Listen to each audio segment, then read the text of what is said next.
ایک حکمران ہوگا اور اس کا فیصلہ ہوگا, اور اگر وہ نہیں ہے تو پھر آپ پیرالل حکومت قائم کریں گے. تو اب اگر یہی استدلال وہاں پر کیا جائے کہ چونکہ وہاں کچھ نہیں ہے اس لیے جبہے اٹھے اور اپنے طور پہ انہوں نے فریضہ انجام دینے کی کوشش کی, تو اس کے نتیجے میں حکم دینے کی جو غرض و غایت تھی وہ تو خراب ہو گئی. جہاد کا تقابل تو اس لیے نہیں کیا جا سکتا کہ جہاد کے معاملے میں تو آپ کو تلوار اٹھانا ہوتی ہے, لوگوں کی جان لینے کے لیے آپ اقدام کرتے ہیں. ٹھیک, یہی معاملہ حدود کا ہے, وہاں پر بھی عدالتی فیصلہ چاہیے. اس کے نفاذ کے بہت سے حدود و قیود ہیں جو اگر حکمران کے سوا کسی اور کو ذمہ داری دے دی جائے تو شدید فساد کا باعث بن جائیں گے.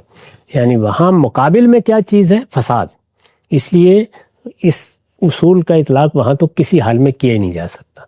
یعنی مسلمانوں کی حکومت ہوگی, وہ نظم قائم کرے گی, وہ معاملات کا ذمہ لے گی, وہ فیصلہ کرے گی. جو لوگ لڑنے کے لیے اٹھیں گے ان کے لیے بھی ضروری ہے کہ وہ کسی کے تحت ہوں, کسی کا سیاسی اقتدار ان پر قائم ہو. وہ اگر جرم کا ارتکاب کریں تو انہیں سزا دی جا سکے. اس لیے وہاں تو کسی اجتہاد کا کوئی سوال ہی نہیں ہے, الا یہ کہ کوئی بڑی اضطرار کی صورتحال پیدا ہو جائے جس کو علماء فقہا بیان بھی کرتے ہیں. میں نے بھی بارہا بیان کیا ہے. لیکن نماز, روزہ, حج, اس طرح کی جتنی چیزیں ہیں ان میں کسی فساد کا اندیشہ نہیں ہوتا. یعنی جو صورتحال بھی ہے اس میں بہرحال آدمی یہ کہتا ہے کہ اللہ کی عبادت ہے, کر لی ہم نے. اس کے باوجود کہ کچھ فسادات اس میں بھی مضمر تھے اور وہ سامنے آئے. جی, یعنی اس میں یہ پہلو سامنے آیا کہ مسلمانوں کی مذہبی قیادت پیدا ہو گئی. یعنی ایک ہے علماء کا پیدا ہونا. علماء تو ہر علم و فن کے پیدا ہوں گے, طب کے بھی ہوں گے, سائنس کے بھی ہوں گے, دین کے بھی ہوں گے.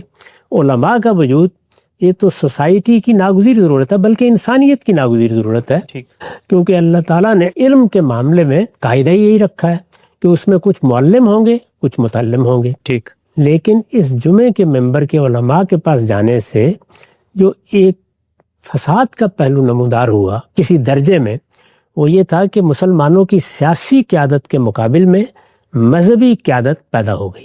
اور صرف پیدا نہیں ہوئی بلکہ اس کو اس مسجد اور اس ممبر کی وجہ سے اور اس نماز کی وجہ سے ایک خاص طرح کا اثر و اقتدار بھی حاصل ہوا. ٹھیک. اس سے مذہبی قیادت اور سیاسی قیادت کی کشمکش وجود میں آئی ہے. تو یہ پہلو بہرحال ایسا ہے کہ جو غور و فکر پر متوجہ کرتا ہے. ٹھیک. تو میں نے یہ عرض کیا کہ اجتہاد کی بنیاد یہ تھی, یعنی اس میں اصول یہ رکھا گیا ہے. اس میں ظاہر ہے کہ یہ سوال ہو سکتا ہے کہ کیا یہ بہتر نہ تھا کہ مسلمان اس کا اہتمام نہ کرتے. اس سے ان کو یہ احساس بھی رہتا کہ یہ ایک بڑی چیز ہے جس سے ہم محروم ہیں. وہ اس کی کوشش بھی کرتے, حکمرانوں کو توجہ بھی دلاتے. خود حکمرانوں کے لیے بھی یہ ایک الارم ہوتا کہ ہمیں اپنی ذمہ داری ادا کرنی ہے. اس طریقے سے وہ بھی غفلت شعار نہ بن جاتے. تو کیا یہ بہتر نہ ہوتا؟ یہ رائے کوئی شخص قائم کر سکتا ہے.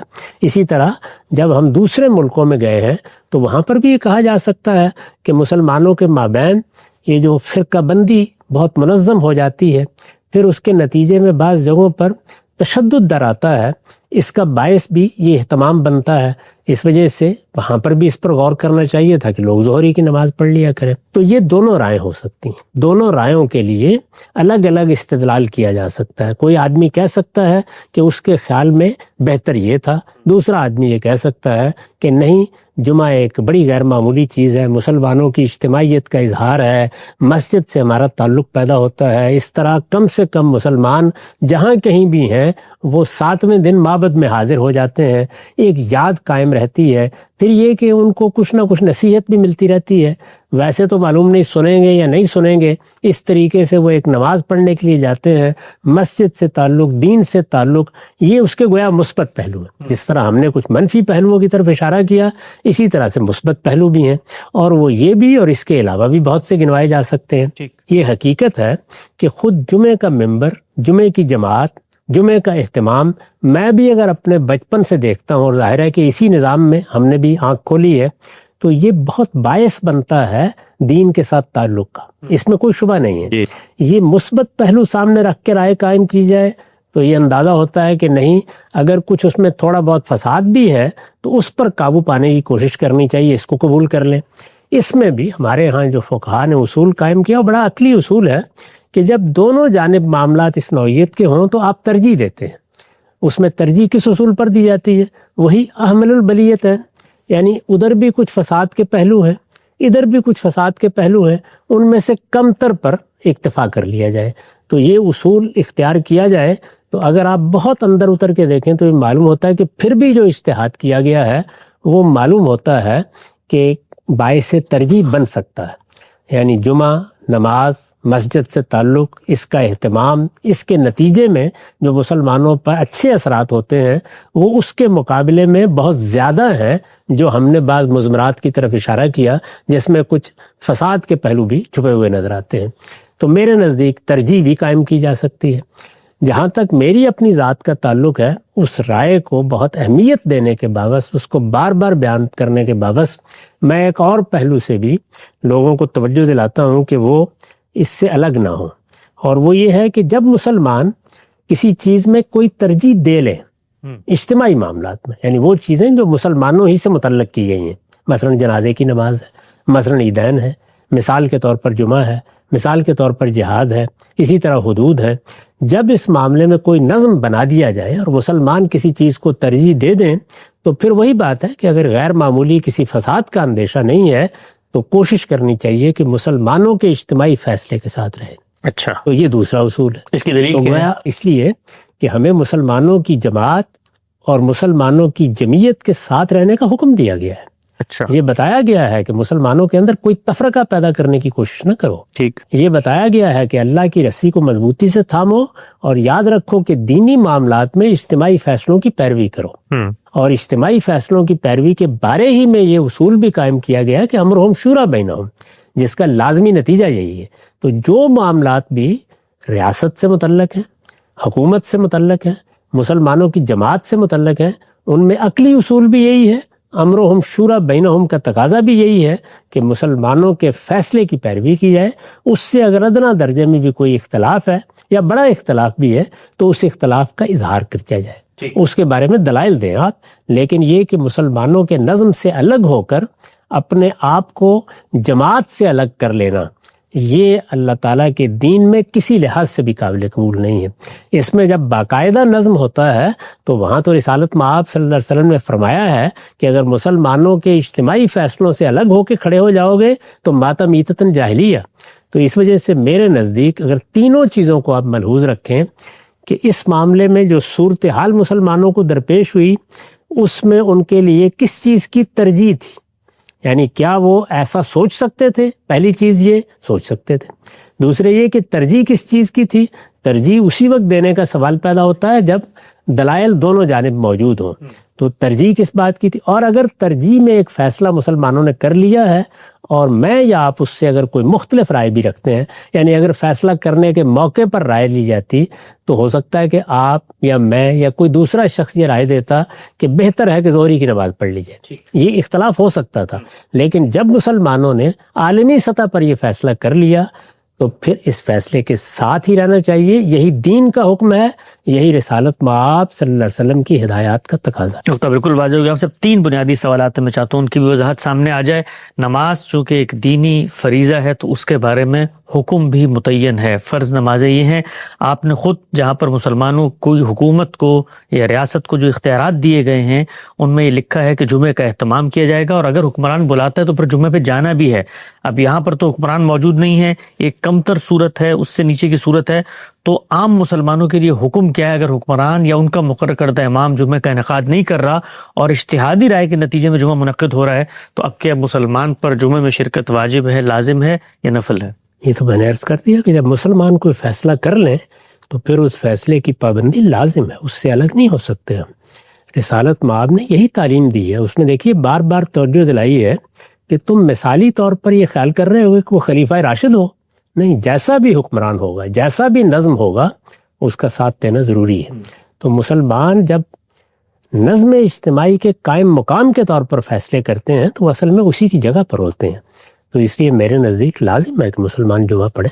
ٹھیک ہے، آگے بڑھاتے ہیں سلسلہ گفتگو کو۔ اچھا ہم صاحب، حنفیوں کی تو آپ نے رائے بتائی تھی کہ ان کے شرط ہے حکمرانی، ان کا مقرر کردہ امام۔ جمعے کی بنیادی شرائط میں سے بعض آثار و روایات سے استدلال کر کے دیگر مکاتب فکر یہ کہتے ہیں کہ خود رسول پاک صلی اللہ علیہ وسلم نے جمعے کا انعقاد ریاست کے بننے سے پہلے شروع کر دیا تھا۔ مدینے کی طرف جب وفود بھیجے ہیں تو کہا جاتا ہے مصعب بن عمیر تھے، انہوں نے وہاں پہلے جا کر انصار کو دین کی تعلیم دینا شروع کی، اور پھر اس کے بعد رسالت پاک صلی اللہ علیہ وسلم کی آمد سے پہلے وہاں جمعے کا انعقاد ہو گیا۔ تو پھر سوال یہ ہے کہ اگر ریاست یا اس کا حکمران اور اس کا مقرر کردہ امام شرط ہے تو مدینہ کے اندر تو ریاست بنی نہیں تھی اور اللہ کے پیغمبر نے جمعے کا انعقاد کروا دیا۔ اسی کے ذیل میں پھر یہ سوال کرنا چاہیے کہ رسالت مآب صلی اللہ علیہ وسلم تو مکے میں موجود تھے، وہاں پر ایک باقاعدہ جگہ مقرر کی گئی تھی جہاں مل کے نماز بھی پڑھی جاتی تھی۔ جی، تو اگر عام جماعتیں ہو سکتی تھی تو جمعہ کیوں نہیں منعقد کیا گیا؟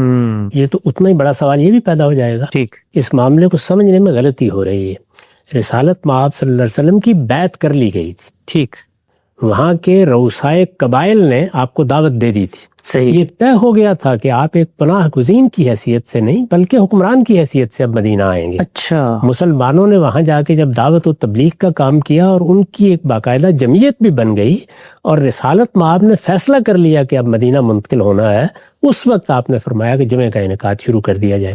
اسی سے میں نے اس استدلال کی طرف توجہ دلائی ہے کہ اس طرح کے جتنے احکام ہیں قرآن سے بھی یہی معلوم ہوتا ہے کہ وہ اصل جماعت کو دیے جاتے ہیں۔ تو مسلمان قوم جب قوم کی حیثیت سے وجود پذیر ہو گئی تو اس کے بعد جمعہ کے انعقاد کا فیصلہ کر لیا گیا۔ اس سے ہمیں یہ روشنی بھی ملتی ہے کہ اگر کسی جگہ حکمران نہیں ہے، اپنی ذمہ داری پوری نہیں کر رہا اور مسلمان اپنی اجتماعی حیثیت میں اس پوزیشن میں ہے کہ وہ اپنے فیصلے کر سکیں تو ان کو چاہیے کہ وہ جمعہ اور عیدین کا اہتمام کریں۔ نقطہ بالکل واضح ہو گیا۔ ہم سب آخری سوال اس ضمن میں، جس وقت یہ صورتحال تھی کہ مسلمانوں کی حکومت کا خاتمہ ہو گیا، اب علماء نے اجتہاد کیا، بر صغیر کی مثال لے لیتے ہیں، لیکن اب مسلمانوں کی وہاں حکومت ہے، اکثریت ہے، پاکستان بن گیا، علماء سے جب یہ کہا جاتا ہے کہ یہ تو خود آپ کی کتابوں میں لکھا ہوا ہے کہ اس کی حدود و شرائط ہیں، تو آگے سے ایک استدلال پیش کرتے ہیں کہ آپ جن حکمرانوں کے سپرد ہمیں ممبر کرنے کو کہہ رہے ہیں وہ تو قل هو اللہ احد بھی صحیح طرح سے نہیں پڑھ سکتے، ان کو تو نہ نماز کے مسائل پتہ ہے، نہ جنازے کے، نہ اور چیزوں کے، تو ان حکمرانوں کے سپرد جمعے کا ممبر کیسے کیا جا سکتا ہے جو دین کے الف بے تے سے واقف نہیں ہے؟ ان کے سپرد ہے، وہ تو اللہ تعالیٰ کر چکے، اللہ کا پیغمبر کر چکا، وہ میں نے یا آپ نے کسی عالم میں نہیں کرنا۔ ان کو چاہیے کہ اپنی یہ ذمہ داری انجام دیں، یہ ان کے سپرد ہے، ان کی ذمہ داری ہے۔ اسی اصول کے اوپر تو وہ مسلمان اپنے آپ کو مسلمان کی حیثیت سے پیش کرتے ہیں تو ہم ان سے باقی مطالبات کرتے ہیں۔ سوال یہ ہے کہ پھر علماء کو ان سے باقی مطالبات بھی نہیں کرنے چاہیے، نہیں کہنا چاہیے کہ نفاذ شریعت فرمائیے، نہیں کہنا چاہیے کہ حدود کو نافذ کیجیے۔ یہ وہی مسلمان ہے، یعنی یہ جیسے بھی ہیں، جس طرح کے بھی ہیں، یہ اگر دنیا سے رخصت ہوں گے تو ان کے جنازے پڑھے جائیں گے اور پڑھانے کے لیے بھی آپ کھڑے ہوں گے۔ ان کو مسلمان مانا جاتا ہے، ان کی تکفیر تو کوئی شخص نہیں کرتا۔ تو جیسے کچھ بھی مسلمانوں کے حکمران جہاں کہیں ہیں، یہ ان کی دینی ذمہ داریاں ہیں، یہ دینی ذمہ داریاں وہ انجام دیں گے تو ان کو انجام دینے کی اہلیت بھی اپنے اندر پیدا کریں گے۔ اس وجہ سے یہ تو بالکل ہی بےمانی استدلال ہے۔ اللہ تعالیٰ فیصلہ کر چکے، اللہ کا پیغمبر فیصلہ کر چکا، ہمارا کام یہ ہے کہ ہم ان دینی ذمہ داریوں کی طرف انہیں توجہ دلائیں۔ ہم جب حکمرانوں کو خطاب کرتے ہیں تو کیا پہلے ان سے یہ کہتے ہیں کہ ذرا اپنے اسلام کو درست کر لیجئے؟